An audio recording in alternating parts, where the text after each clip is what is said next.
Hey, are we going to get Papa Vicente joining us today or what? Perhaps he may join in, and if he does, we'll be ready to go when he does. I got a comment on YouTube from the last one. They're like, hey, Vicente added a little bit of flavor to the mix. I'm like, all right, cool. Well, let's get him back on.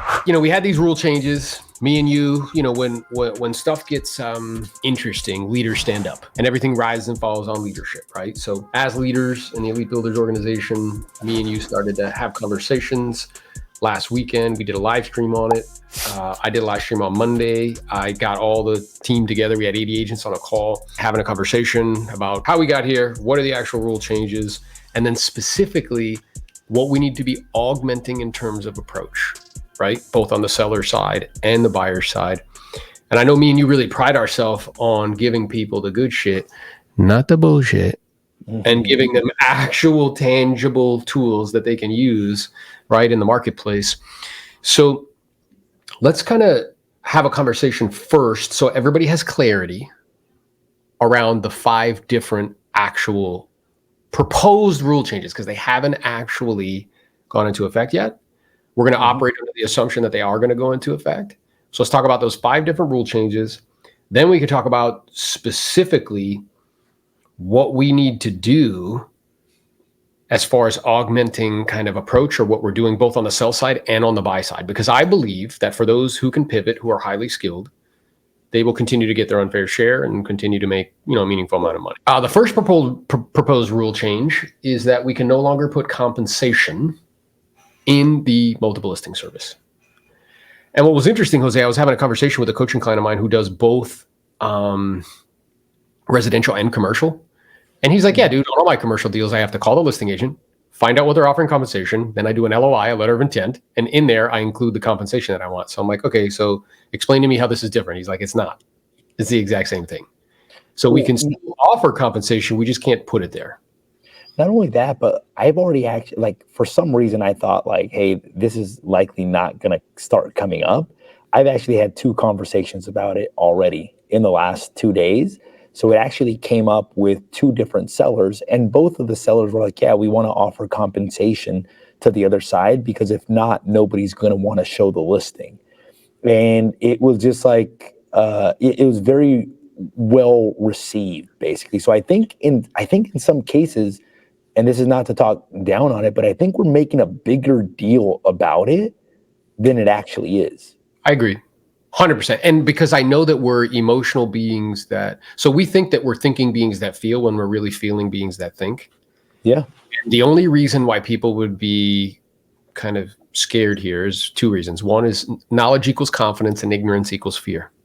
Mm-hmm. If I'm unclear on what's actually happening, I understand how you could, be afraid. The second is that you're afraid that the marketplace is going to reveal that you don't add that much value. So that's the second reason why someone, would have fear. So it's come up for you. You've had conversations, been very well received, and we're going to go through very specifically how that conversation goes, right? Yeah. So you can, instead of defending, which I think a lot of agents are doing, I'm seeing a lot of emotional posts of defending, like I'm worth it, and this and that. Instead, what we should be doing is explaining and teaching the economics of the situation, and also the advantages and disadvantages of offering out compensation, right? Yeah. So we'll go over that, and then we'll go over kind of, listing buyers, because that's one of the rule changes as well. Another rule change is that they're going to eliminate all the fields in the multiple listing service that allow you to put some form of compensation, because us as agents, we are very crafty, okay?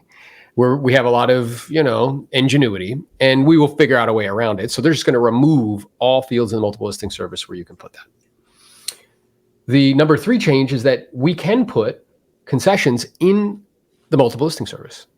So in the broker's remarks, we could say, hey, with an acceptable offer, with an agreed, and again, we're not attorneys. We're just kind of, on the fly, having done a bunch of transactions, probably 3,000 between me and Jose and counting. With an acceptable offer, the seller agrees to provide a concession and then just be quiet. Me and you had a conversation about, being very cautious or specific with regards to that language, so that way it doesn't cause confusion or something of that nature. The fourth thing I think concession is the right word as well too. I also think that if basically listing agents take that approach where they just add that in the private remarks. It signifies to the other agents saying, oh, like this is a listing that's actually providing compensation, which if they are providing compensation, very little changes basically from, it's still the same thing. Like you're submitting what you can text the listing agent, ask what they're paying out on this one and submit an offer on it, and you'll get paid that same amount basically. Yeah. Easy peasy. So that's that fourth rule change. And then the fifth, I think that's the third. The fourth rule change is that a seller can still offer compensation. You can. You're just not allowed to put it in multiple listing service. So you can. They can still offer compensation?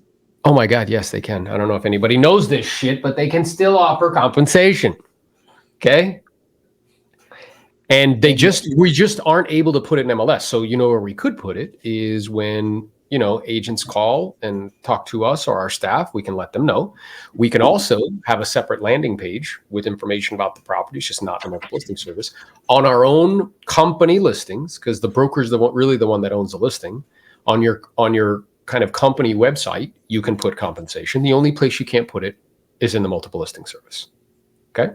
Or even like what you said, like seller can, or what you said, with an acceptable offer, seller agrees to provide a concession, text for details. Yeah, that's it. And they can text the staff, and then we just text them back and let them know what it is. 2%. Yeah. Let them know what it is right there. Hey, did you guys see that face Jose just did? That was so cool. He was like, that's so simple. It's so simple. Like we're making this out to be this huge thing.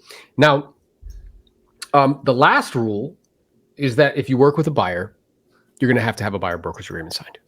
Now, what I find really interesting about this one, Jose, is I've been asking, agents, throughout this week as we're having all these conversations, which are dominated by this kind of quelling people's concerns and kind of anxiousness or tension, is let me ask you a question. Would you ever take a listing without a listing agreement? And they're like, of course not. Like it's the most ridiculous thing that they could, somebody could possibly say. And I'm like, well, why? Because it's mandatory. So the only reason that we have not been getting buyer brokerage agreements signed is because it wasn't mandatory. Now it'll be mandatory. So just like when you go on a listing presentation, you go over, you have a formal presentation, hopefully you're not winging it. You demonstrate the value that you're going to add in your products and services, and then you let them know what the professional fee is, and then you negotiate, right? Well, this is no different. You're just going to have to do it on the buy side. Okay. So those are the 5 rule changes, proposed rule changes, because remember, has to go into effect in July. And I know if we look at all the media from agents, a lot of it is emotional. It's not actually logical and rational. If you look at kind of the formal media, a lot of it is uninformed, where they're like, that's it. There's no more 6%. I'm like, hey guys, just so you guys are clear. Right now, without these rule changes, somebody in my market's doing a flat fee listing. Somebody in my market lists for 1%. Somebody in the market is running around telling people they'll do it at a discount fee. Like somebody took a 6% listing as well too. Exactly. So there's always options. And you know what I've been telling people, Jose? It's like, hey, when you go on a plane, do you have options and choices? It's like, well, what do you mean? Well, you could sit in the back and you could pay the cheapest amount, correct? Yeah. Or you could get an aisle seat. It's a few more bucks. Or you could sit in one of those seats that are close to the exit, so you have more legroom. Or you can sit up front. Nobody freaks out about that. Everybody is very clear, right? And then you know what I said to somebody, Jose? I was like, hey, tell me this. Have you ever been on a plane and first class hasn't been full? And they were like, no. I'm like, even though they have the cheaper seats in the back? Yeah. Why? Because some people don't want to sit back there and they're willing to pay more money to sit up front. Okay. Yeah.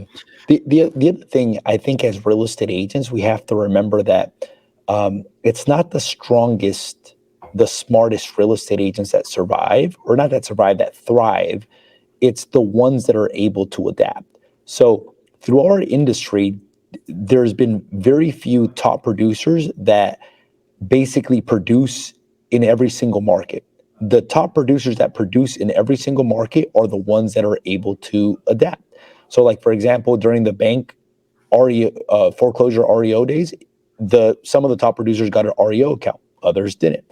When the REO accounts ran out, the top producers switched to traditional buyers and sellers, and some of them didn't. And you notice that trend. So it's not really like change happening. To be very transparent, I remember when COVID hit and in Ventura County, they put a stipulation that you couldn't show property. So imagine selling a property where you could not show property. So I remember at that point, I'm like, look, if the market's going to crash, I'm not going down with it. And that forced creativity. And it's mainly like just changing strategies and having the right attitude and mindset towards it. So at that point, right before that, we had bought a 3D tour camera. We're like, hey, look, if we're not allowed to show the property, we're basically making all of our showings via 3D tour for that period of 2 to 3 weeks where we were not essential workers. To me, that was more scary than something like this, because I was like, oh my God, if you can't show properties, how are you going to be able to do it? Yet people adapted. People adapted to those times. Hey, some clients didn't want to meet, you adapted to Zoom. So it's just about adaptation. And today we're going to be giving you whatever we feel would be the right skills to be able to adapt to that. That's all exactly it is. That's all it is. And what I'm aware of is if you want to be in business, okay, business is a infinite game. It is not finite, meaning that it is constantly evolving and constantly changing. If you want to play for an extended period of time, I have to be willing and able to constantly be changing and adapting to my external circumstances and innovate as things change. So a perfect example, just like Jose was saying, when he went through that in 2020, 2021, I was selling real estate in 2006 and 2008. The financial collapse happens, explosion of REOs, foreclosure short sales. I chose not to participate in that. Also an explosion of expireds. I grew my business up to 100 transactions a year. But then what happened is the marketplace got good. And what happens to expireds? They shrink. I had to pivot. I pivoted to a different source, which was probates and estates. That became 50% of my business, went all the way up to 200 deals. Then what happens is these online lead providers become a thing. And then we did a bunch of transactions with them. So it's constantly pivoting and adapting to external circumstances, right? And I think that things are changing in our current kind of world and society, just in general, so fast with technology and everything, that there's two skills that are really, really valuable. Number one is the ability to learn things very, very quickly, or proximity to people who can learn them very quickly. And then number two, a willingness to change your mind. Because money has an addictive quality. So because of it, we get addicted to the way that we receive it. So we get so like, oh man, like this is the way that I receive money. So anything that's perceived to be a change is a threat to that security. When in fact, your real security comes from trusting yourself that you'll figure it out. Right? Yeah. And by adapting. So all of this is good. We're clear on the everybody clear on the changes? Everybody clear on the changes here? Everybody? Okay, good. So now what we're going to do is now we're going to have a conversation about specifically how you need to be augmenting what you're saying and your approach, because I want you guys to be clear. This business, what we do doesn't change based on external circumstances. How we do it and at how much of it we do it is what changes. So in other words, when the marketplace is great, I maybe only need to make, 10, 12 contacts a day, 15 contacts a day to hit my goals and objectives. When it's not great, the volume's going to have to change. So what I do doesn't change, but how much of it I do and how I do it changes. So if the marketplace is rising very fast and quick, how I present price is going to be different in a marketplace that's stagnant or going in the other direction. Okay. So what this conversation is going to be about, you're still going to present. How you present is what needs to be augmented or evolved. Okay.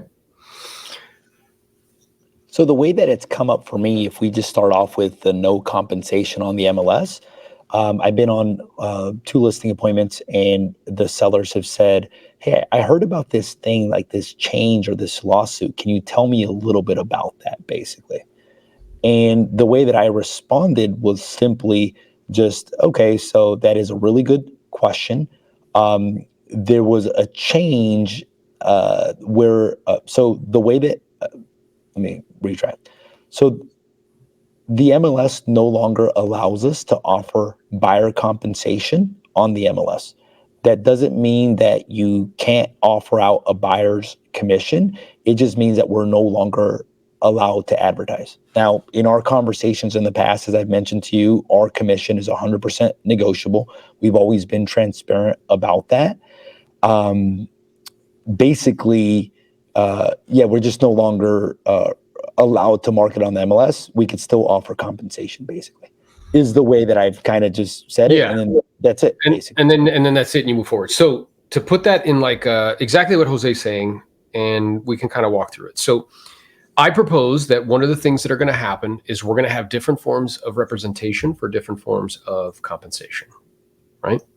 So I've been coaching agents to provide options and choices because that's how we're used to making decisions about kind of spending money. So in other words, like there might be like a silver package for representation on listing the property. And in the silver package, you get basic shit. You get photography, maybe, some flyers, maybe one open house per month, whatever. And that has a fee associated with it. Then you have the gold package. The gold package has everything that silver has in it. Plus it has Matterport. And maybe it has open houses until the property sells. Then maybe it has, right, like just some extra stuff. And that has a fee associated with it. Then you have the platinum kind of guaranteed home sale. And what that is that includes everything of silver and everything in gold. And on top of it, we'll pay for the appraisal before we put on the market. We'll pay to have the property, a home inspection done, and we'll credit you up to $1,000 of anything that comes up that you fix.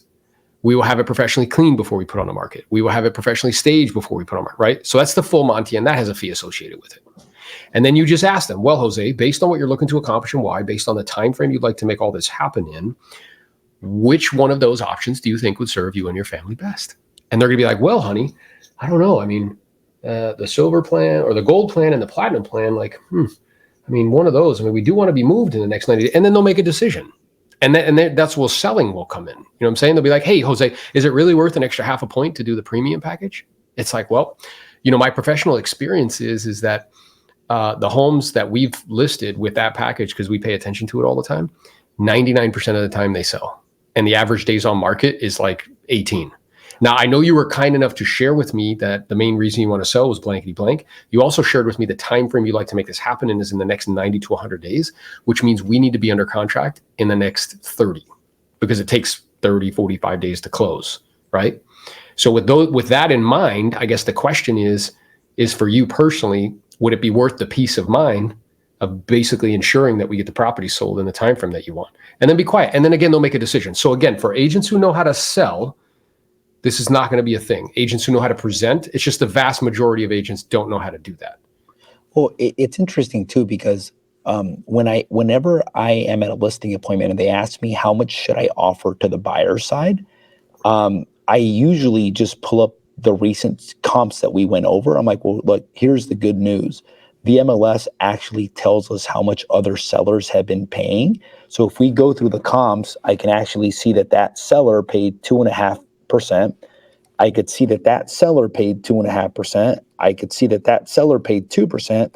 And I could see that seller paid 2.25%. So if you can see the range of where sellers are paying is anywhere from 2 to 2.5%. Obviously, the more attractive we are with that, the higher the likelihood of us selling, or the higher the likelihood of us receiving more activity on it. The way I'm thinking about it, if that's no longer public, just basically adding to my Dropbox. So I have everything in my Dropbox, so I don't have to continually prepare. What I can do is just basically, like at some point, adding the 200 most recent listings on the MLS, and then just being like, hey, look, like this is whenever we used to be able to see, this was the standard. This is what other people were offering. And that's how I would be able to handle that. So how much should we offer? Well, look, I actually have a MLS printout back when we used to be able to publicize what was available on the MLS. And this is what people were offering at that time. And you can see they're offering somewhere between 2 and 2.5. And now if you look at the recent comps, if you look at the private remarks, it says right there, please call for a concession. That is code word for commission. Please call for or text for a concession. That is code word for a commission. So as you can see, people are still offering a commission, as you can see. Would you like to offer 2, 2.25, 2.5? What would you like to offer? Yeah, just give them options. So that's one way to go about doing it. And I think that's great. I think like the same thing, just maybe using some different words is like, okay, now that we have come to an agreement in terms of my representation, the fee that's going to be associated with it, Now it's time for us to have a conversation with regards to concessions or compensation for the buyer's agent. And I'd like to go over the options that you have, Jose, because I want you to feel comfortable with the one we choose, and whatever you decide, I will support you 100%. Got it. And before we go over those options, I just wanted to first kind of explain to you how the professional fee is one of the tools that we use to market the home. Would that be okay? Yep. Yeah. So let's imagine, and I actually did the homework in preparation for connecting. There are 25 homes that are available for sale in your price point between $500,000 and $600,000 right now today. Did you know that? No. Now, of those 25, let's say 20 of them are offering out some form of compensation in the form of a concession or just a professional fee to pay for the buyer's agent's commission. And 5 of them are offering out nothing. Now, honestly, if you were a full-time commission-based salesperson, which one of these properties do you think you'd be more inclined to show and sell? Yeah, the one that's obviously offering some sort of compensation. Yeah, 100%. And don't you think most agents would feel similar to you?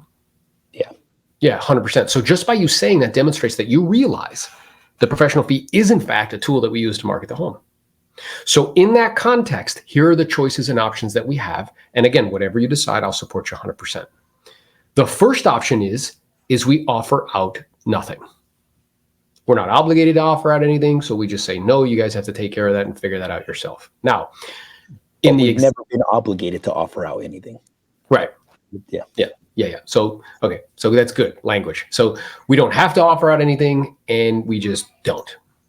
Now, in the example that we just gave, you shared with me, which I agree with you, that in doing so, that could end up limiting the exposure, which ultimately would mean less showings, which means we end up with less money. Now, you do want to net the most, don't you? Correct.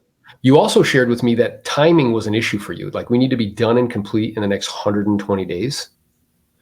And that means we have to be like under contract with a super solid offer that's going to close in the next 45 to 60. Tell me this, what would happen on the outside chance if we were still sitting here 120 days from now and the home didn't sold? What would that mean for you and your family? Yeah, it wouldn't be good. Okay. So that's something that we want to avoid really at all costs. So it really seems as though, Jose, this strategy of offering out nothing based on what you're looking to accomplish and why in the time frame you like to make it happen in, it doesn't really seem like that would serve you very well, would it? Mm-mm. No, I agree with you. Now, the second strategy that we have is we can offer out a concession of some sort, because we are still allowed with these rule changes to provide a concession in the multiple listing service towards the buyer's kind of closing cost or towards perhaps compensating their other agent. We just have to call it a concession. Now, what I see is in this marketplace, and as we are figuring this out real time, somewhere between 10 or 12,000 bucks is like a concession. And in doing so, here's what we're doing. Number one, we either providing them that capital that they can use towards the compensation of their buyer's agent, or number two, we're providing them that capital so they can pay for some of their closing cost and therefore have more money to be able to pay for the buyer compensation. Does that make sense? Got it. Got it. Or the third option is we just offer out compensation. So what we say is that with an acceptable purchase and sales agreement and with an acceptable offer, the seller is willing to provide compensation up to, but not to exclude, a certain percentage of what we agreed to. Now, we're just not able to put that in the multiple listing service. However, we will put it on our company's website.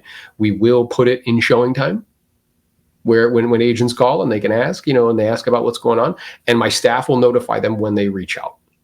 So, and that last option really broadens the exposure the most, right? Make sure that we get the most amount of money in the quickest amount of time. So either one of those strategies are okay.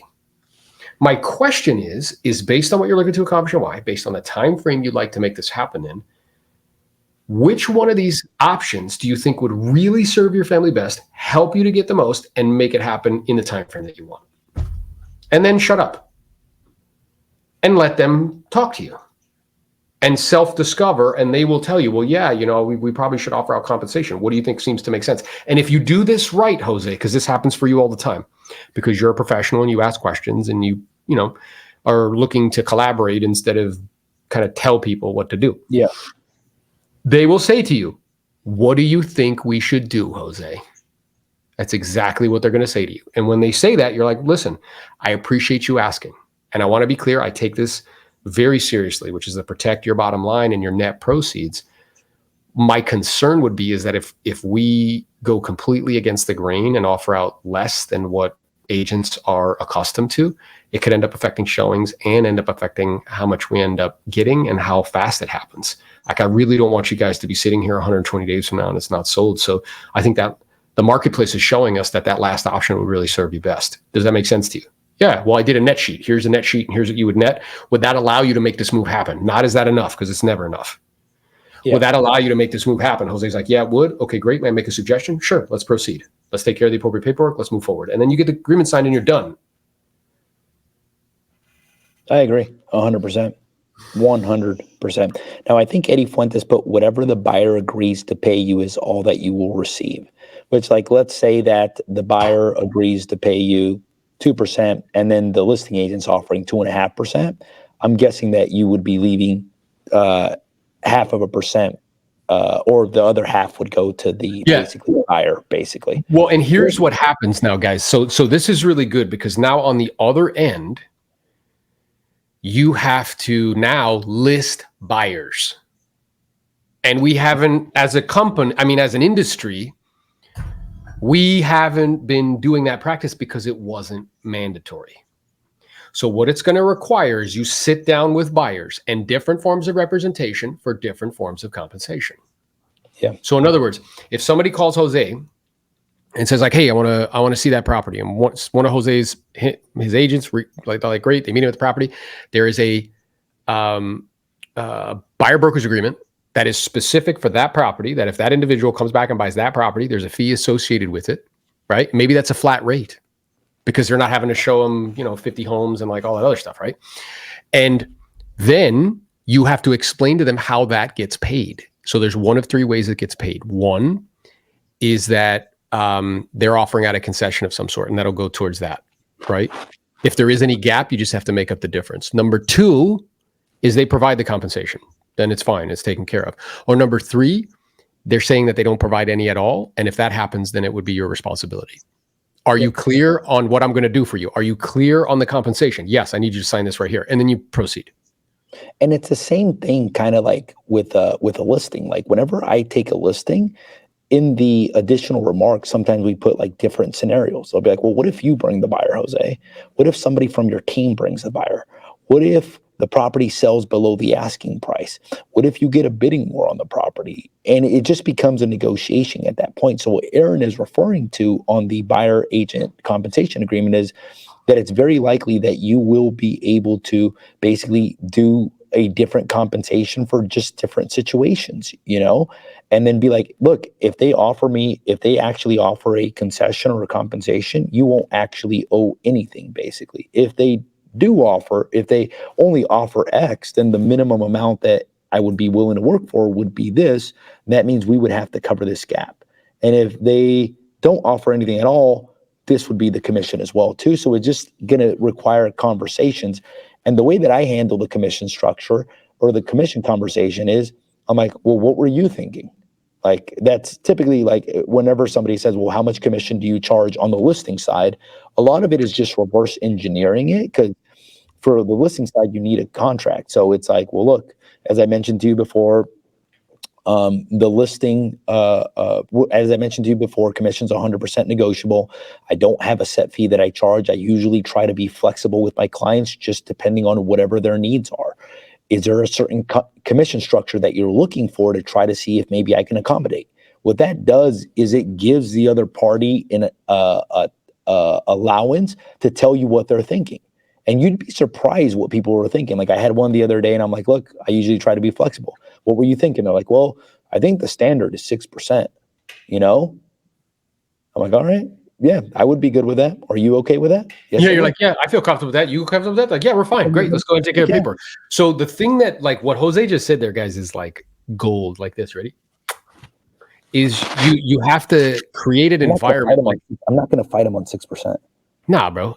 But not only that, you're also signaling that you're open to having conversations. So I think in the past, a lot of the kind of legacy kind of coaches and trainers have said things like, no, any other questions?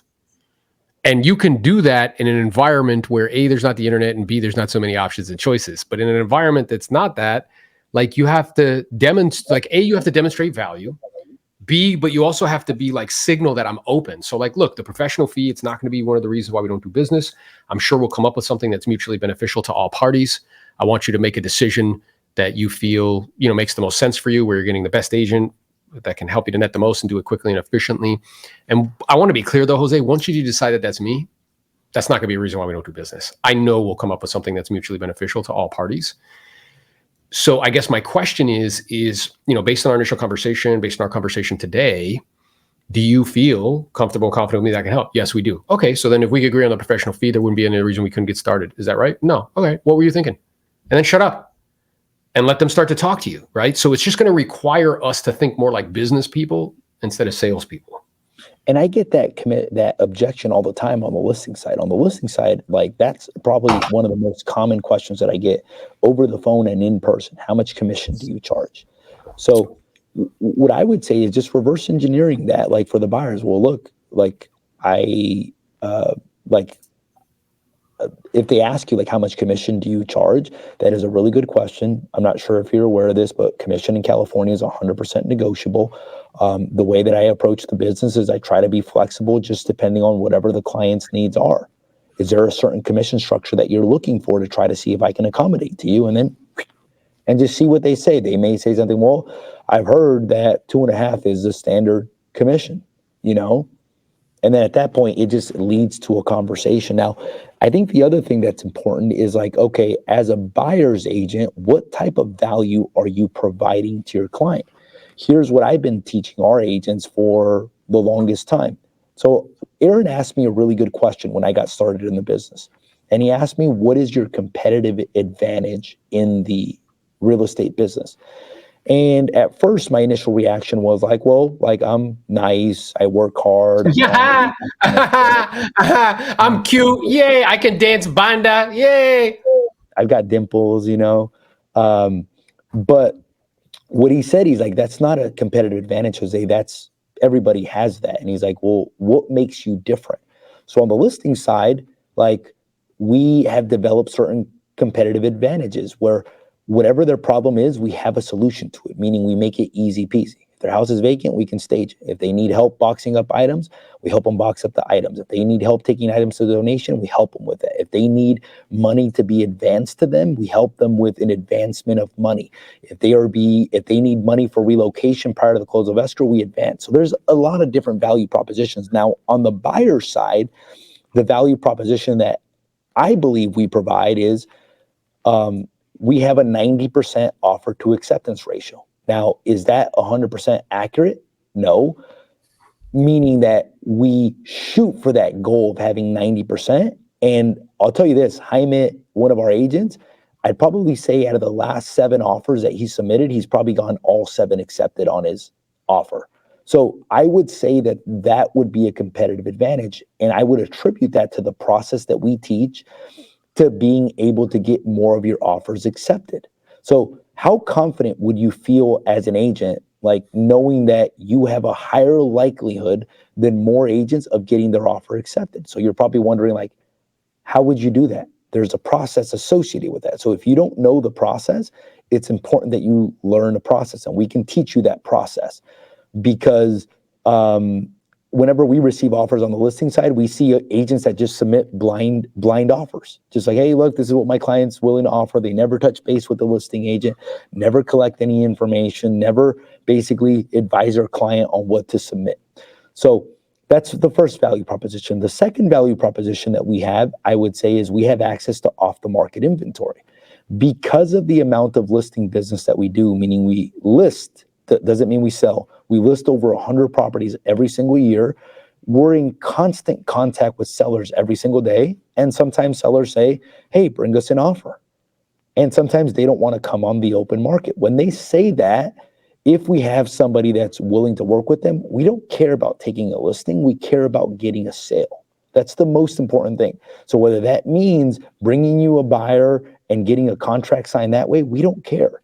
So the second value proposition that we have is we have access to off-the-market deals. So I would say that those two things separate us from most of the agents in the marketplace, that by working with us, A, they have a higher chance of getting their offer accepted because we actually have a proven process that we teach to help our agents get their offer accepted. And two, we have access to off-market deals.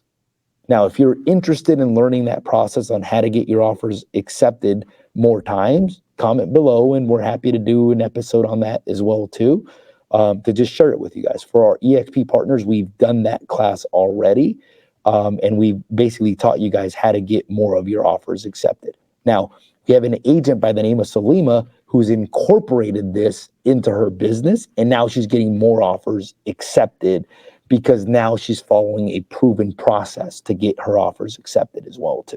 That's right. So, the process is more important than the goal because the process gets you to the goal. So yeah, having a distinct, very clear, very well-defined value proposition on the buy side. So everything that Jose just described. Go ahead. And then last thing, negotiations would probably be the third competitive advantage that I would say that we have. Yeah, and then the way that you can explain that. So it's like, okay, so, and I think you also have, like, I would also add in there like some ancillary truck. Yeah, I know you have. So in other words, Jose has, if you list in, or if you buy with him, you could use his moving truck for free. Yeah. Also, maybe you have a relationship with a short-term rental kind of operator where it's like, look, if you need a place to stay in between, we've negotiated like a reduced rate. Or if you own one, they can live there for, for free for a week while they're like looking to do a transfer. So not only the things that Jose's saying, like offer acceptance ratios, negotiating skills, access to off-market properties, but also other things that are actual tangible, like real, not like just marketing value, but like real tangible value where you're saving people money. And there's different forms of representation for different forms of compensation. So maybe for like, if I only have to open a door, that's a flat rate. Okay. And then here's what you get, and here's what the fee is, and here's the different ways that we can get to it. Either the seller and the listing agent, they take care of the compensation. Great. They provide a concession, or they don't provide anything and you would be responsible for it. Now, I want to be clear, Mr. and Mrs. Buyer, my intention is to negotiate as much of the professional fee as possible for you in the form of a better purchase and sales price, in the form of concessions, or in the form of terms and conditions that favor you. Does that make sense to you? Yes. Excellent. Are we clear on what you're getting? Yes. Are we clear on how it's going to be paid for? Yes. I need you to sign this, please. And that's it. Easy peasy, 1, 2, 3 easy. But the challenge is again, if your only value is that you get there quick and open the door, no, that's not going to cut it anymore. Like, you see what I'm saying? So you actually have to have a actual value proposition. And I just saw Jose, which is dope because everything rises and falls on leadership. I just got an email from Leo Peretta at EXP that they already sent out a buyer presentation toolkit. Don't we have like such a magnificent company? That, right? Leadership, bro. Everything rises and falls on leadership. So like having tools, and the other thing that's really fantastic about this, which Lars brought up on our call on Wednesday, because I had him on the accelerator call, right? For all of our EXP agents. And Lars came on and, he was like, you know what the great news is? We have 4 months to plan for this. This isn't like they were like, boom, flip the switch, bam, that's it. No, they gave us 4 full months to be like, okay. And leaders anticipate and everybody else reacts. Those people that are sticking their head in the sands and be like, oh, he's not business. Like, no, I may need to augment my approach a little bit, but I should be planning for that right now. So that way, if and when that rule change does flip, and I'm going to operate under the assumption that it will, I think it's virtually guaranteed, then when that happens, I'm completely prepared and I just hit the ground running. Yeah, I agree 100%. Not only that, but one of the benefits obviously is that I'm in the trenches right now. So I've already heard it 2 times, I'm probably going to hear it more than most people, which means I'll be able to adapt faster and then be able to share that whatever I learn information, which means I may fail a couple times or I may mess it up a couple times, but I will figure it out and I will basically learn how to do it. And that's all it is. It's just adapting, and then once you adapt, you basically share what you learn from it as well too. Exactly. So it's interesting that already you've had sellers ask you about it, huh? Like right out of the gate. Yeah. And to be honest, I think I was like, I thought it was more like when I looked on social media, I'm like, it's mainly realtors blowing it out of proportion. Like, I don't see that many consumers, but to my surprise, people are talking about it now, but it's the same thing. They're not saying that they can't pay a commission out. It would be completely different, guys, if they said sellers cannot pay a commission. Or period. That would be a whole different thing, dude. That would be like a completely different conversation that we're having. That would be like, okay, like now buyers are paying your commission. What could end up happening too is now that buyers could pay a portion of the commission, which on our listings, we're planning on offering buyer compensation on everything that we can.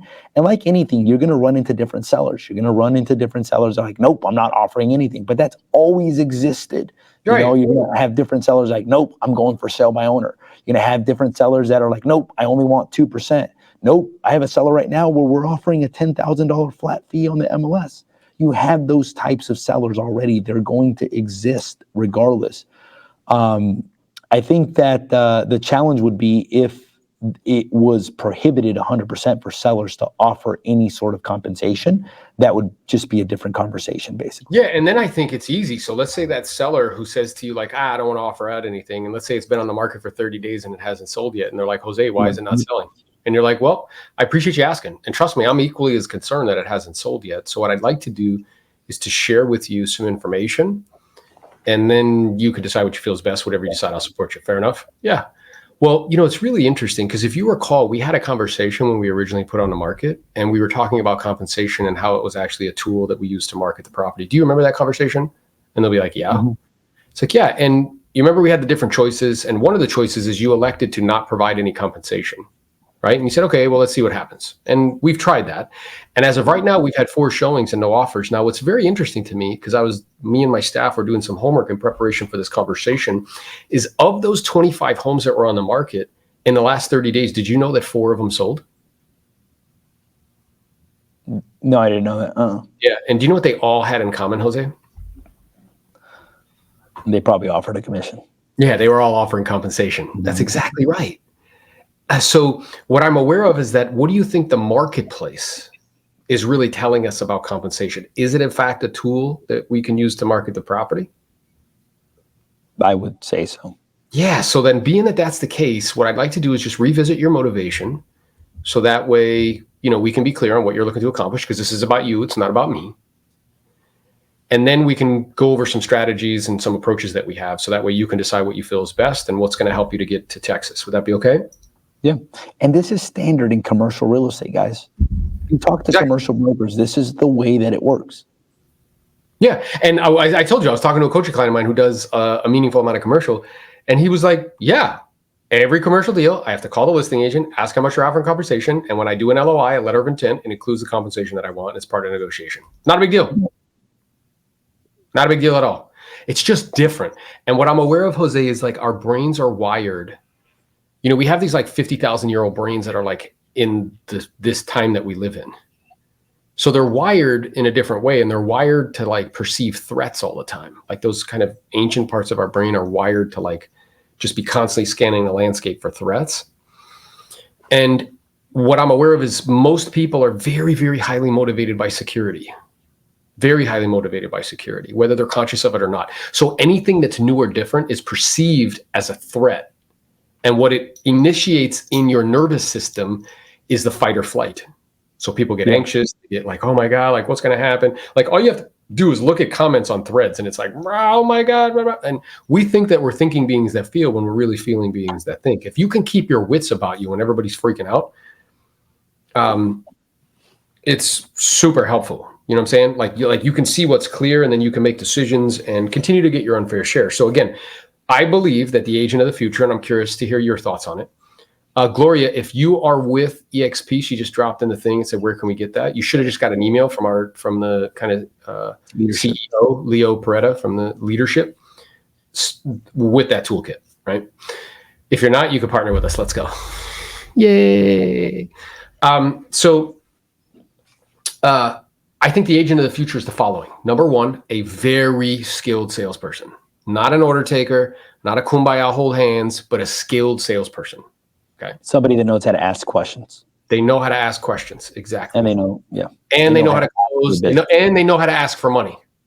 Because I think what's going to be uncomfortable for a lot of people, particularly on the buy side, because most agents are buyer heavy. I mean, like 50, 60, 70% of their deals are buy sides. They've never had to ask for money before. Now you're gonna have to look somebody in the eye and be like, this is how much I get paid, and here's how it works. You know what I mean? So they're super skilled salesperson. They know how to ask questions, and they're not afraid to ask for money. Which now what could happen is that now, just like sellers sometimes interview an agent, 2 agents, 3 agents, buyers may interview different people as well too, to see who's providing the most value and who's got the higher likelihood of getting them the best possible outcome. Yeah, and I think that's true, and I think people will sign, like, it's kind of like when it's like a first date. Like, I don't know if I'm gonna sign a 6-month buyer brokerage agreement if I just met you to open up a door. You know what I mean? So I might sign like a shorter one and then, interview agents and then figure out one. You know what I'm saying? But the agents of the future, super skilled salespeople. They know how to ask for questions. I see Nick. Well, I see him. They know how to ask questions. They know how to ask for money. They understand media very well. Because if you're known as the hyperlocal expert who does a lot of deals and has integrity and can be trusted, is that going to allow you to preserve professional fees? Yes. And then number 3 is that they're vertically integrated. They have more ways of making money than just commissions. So they maybe own some rental properties, or they're with a company that not only pays them commission, but caps the amount that they take from them. Because a lot of these legacy models are taking 10, 15% rips that never cap, which is like unbelievable to me that still exists. So they're with a company that, as they do more deals, they make more, instead of other companies, as they do more deals, they give more, right? They pay more. And the company offers out equity, which is a form of compensation, and a revenue share opportunity, which is another form of compensation. Because those other forms of compensation, plus the money that you're going to save with a capping mechanism, is going to make up for the compression in revenue. Yeah, I agree. All right, so let's go to Nick. Nick said, I had both sellers bring this up to me as well on a listing appointment past 2 days. Both said they want to offer buyer. Exactly. They understand, Nick. Like, if you explain it, this is about not defending. I see a lot of agents falling into defense, like, how dare you, and don't you know who I am, and this is what I'm worth, and blah, blah. Don't do that shit. That's immature. It's about educating on the economics and explaining the advantages or disadvantages. And most of them will choose to still do it. Okay? Yeah. Kyle says, we do 6-month agreements. I typically take them out a couple times before asking them to sign, but then it's part of the process. Exactly. Super easy. Now, the only difference will be, Kyle, is now you'll have to upfront tell them what your professional fee is for you to do that. And explain to them how that's going to be paid. Either A, the seller and the listing agent are going to pay for the compensation. Great. And if their compensation that they're offering out is a little bit less than what it states here, then there will be a gap, and I'll let you know that prior to closing. B, they're going to offer out a concession, and that can go towards the professional fee. Or C, they offer out nothing, and then you would be responsible for the professional fee. Are we clear on that? Are you clear on the services that I'm going to be providing you with?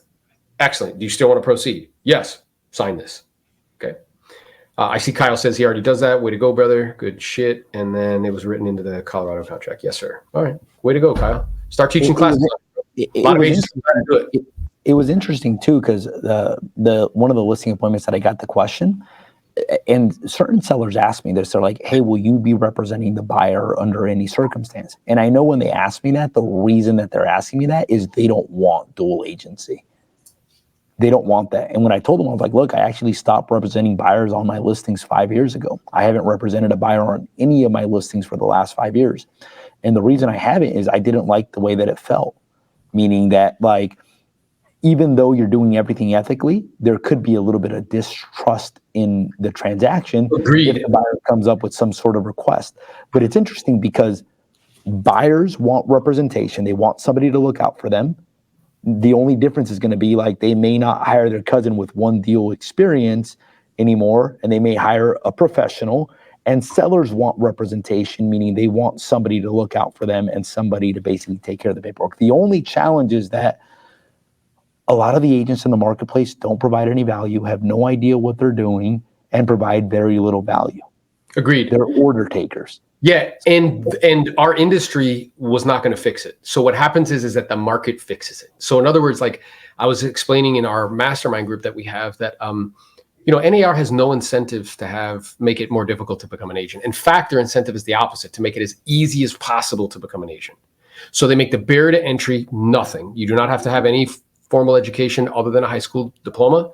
You have to get a 75 on a test, which is a C, like 5 points above a D, and you need $1,000 and not be a felon yet. Like, that's the barrier to entry. So they made it so incredibly low. And what that means is that, we have a lot of agents that actually don't add a lot of value. So I see this as net positive. A, to the consumer, they end up with a better agent. Okay.